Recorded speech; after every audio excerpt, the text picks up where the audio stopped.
mayong udto nata karon diri sa balog. So na ako nakita diri nga kanang tanom sa angkol nay pinya diri. So kuha ni kabok siya sa 2, 3, 4, 5 ug 6.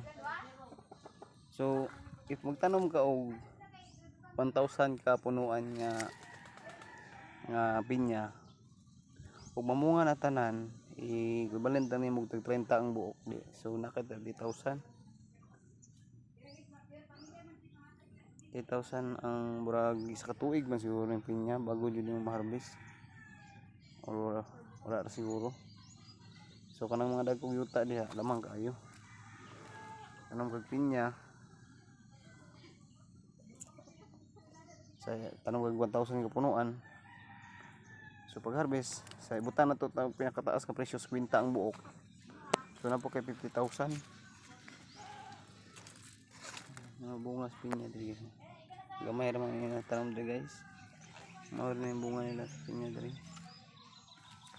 So una diskarte sa mga kuan lang good. So diri na kutob guys.